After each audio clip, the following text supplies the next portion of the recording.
The other day, as I was scrolling through videos on my phone, there were somehow bungee jumping videos showed up. I don't know why.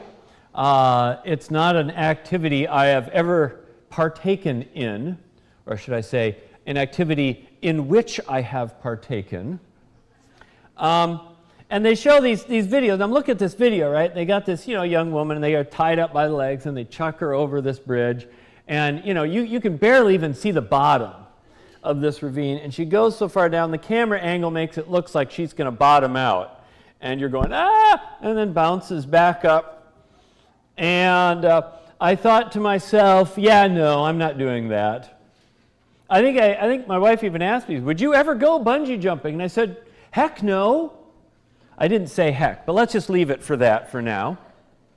And so I had to think to myself, why wouldn't I? Why wouldn't I do it?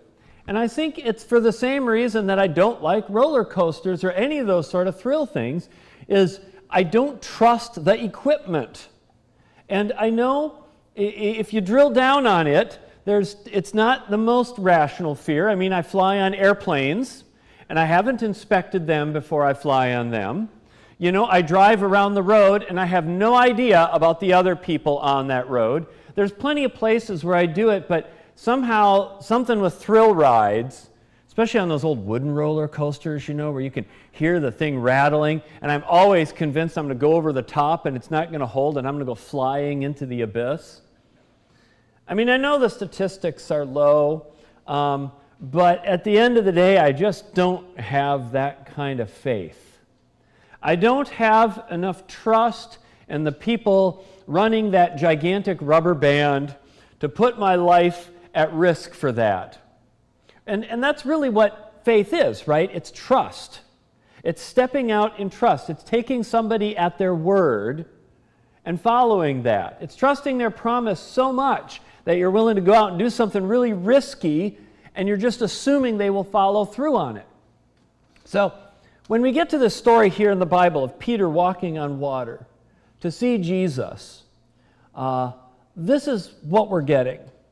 And, as we know, Jesus starts walking out on the water, and then Peter says, Lord, if it's you, command me to follow you. And Jesus says, okay, come on out. And then Peter does. And, he just goes. You got to love Peter, because Peter doesn't overanalyze anything.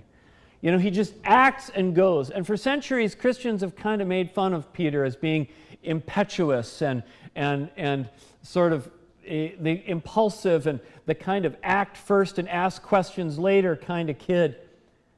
But then I got to remember, Peter's the one Jesus chose as his successor.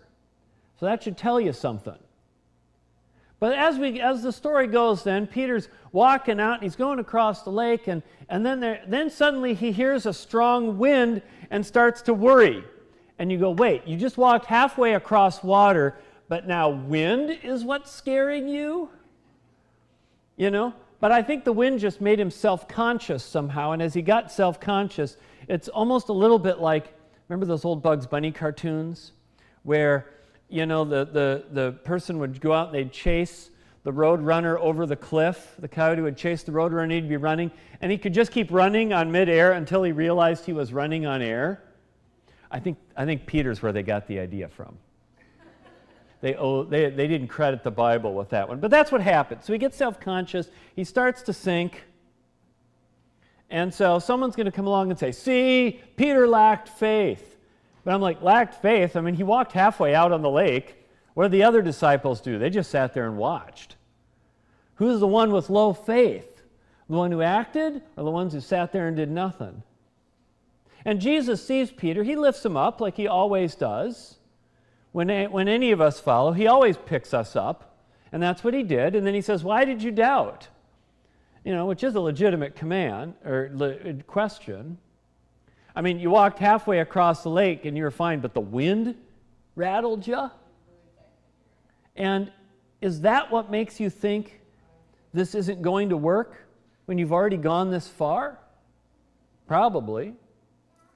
See, the important part of this story of Peter walking on water is not whether a person can literally, physically walk on water and defy the laws of physics, and did miracles really happen, and is supernatural things really real. That isn't the point. The point is what it tells us about faith, about how it works. And faith, of course, is one of the most central words in Christianity, but we get it wrong a lot. I know I did for a long time. Because faith is not exactly the same thing as belief. And I'm going to get nerdy on you for a second here, so bear with me. But the New Testament, as we know, it's written in Greek. And there's one word in Greek that's both faith and belief. It's called pistis. And they just have one word for it. They use that same word.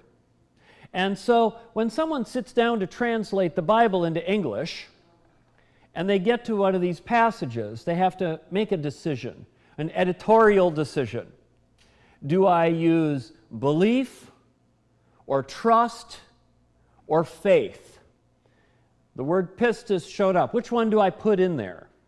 And you got to make a decision. That's what translation is, because languages don't always have words that match up one for one.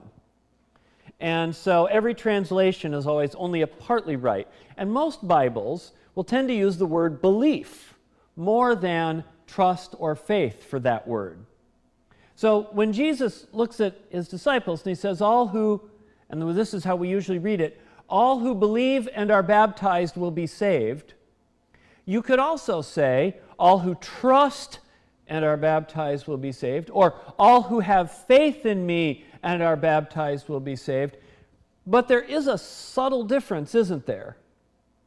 See, belief these days, I think, tends to mean, especially in the West, I agree that that statement is true, right? I believe. What do we have in our creeds? Every week, get up the Apostle Creed. I believe Jesus is the Son of God. I believe he died and will rise again. I believe in the Holy Catholic and Apostolic Church, the communion of saints, the forgiveness of sins, the resurrection of the dead, and Amen.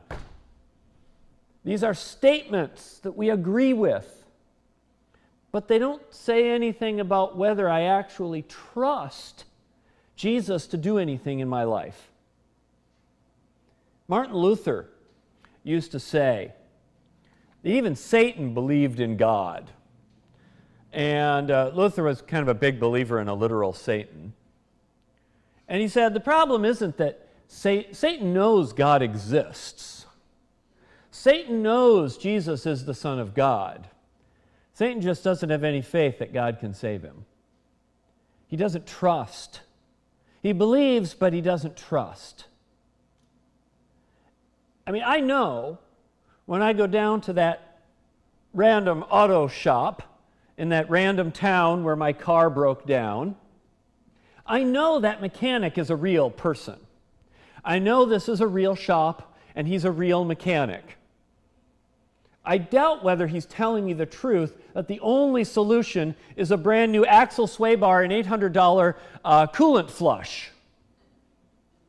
Because, and did you know he'll set up the appointment right now? I don't have faith that he is fixing my car in the cheapest way possible because I know that he makes his money selling me stuff. So if I could, I would shop around a little. Try to find someone I trust. Now you could say that you have to have belief to have faith. And I guess that's true. If I don't think Jesus exists, I can't trust him. Sure. And I know that sometimes that distinction can get a little bit blurry. You know, when Jesus says, come out on the water and I'll hold you up, I would say I believe him. In that I believe that he's telling me the truth, that he will do what he says. But that's kind of the same thing as I trust him. So my point here isn't to just spend forever picking apart word meanings and definitions.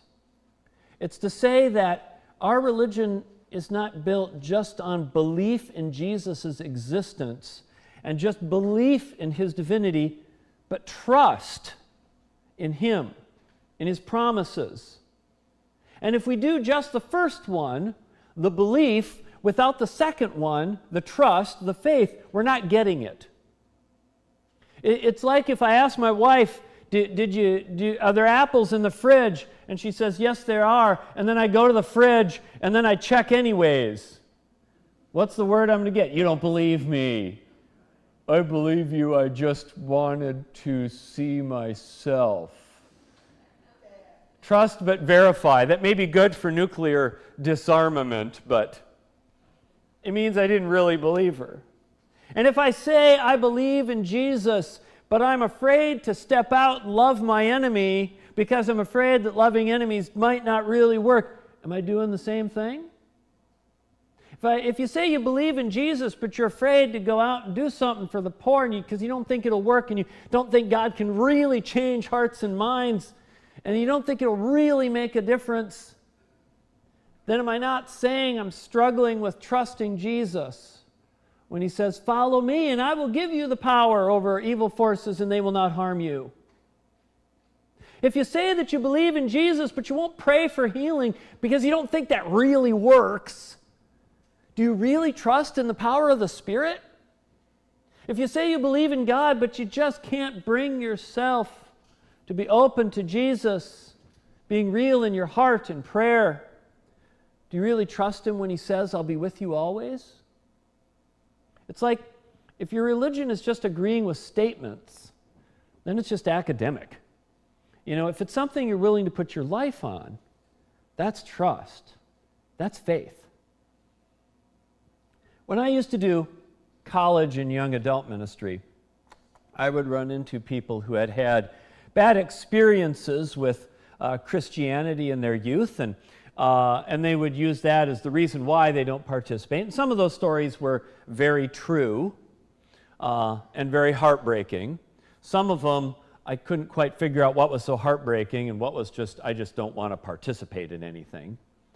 But every now and then I would get ones like, there was a guy who told me about when he was growing up in a very conservative, strict Christian school. And every time he would ask a question about something, the teacher would go, be quiet, you need to have more faith. And so faith, in his mind, what he was taught about faith is shut up and agree with the person in authority without asking questions. And so what do? I go to confirmation class. I sit down and I say, does anyone have any questions about anything?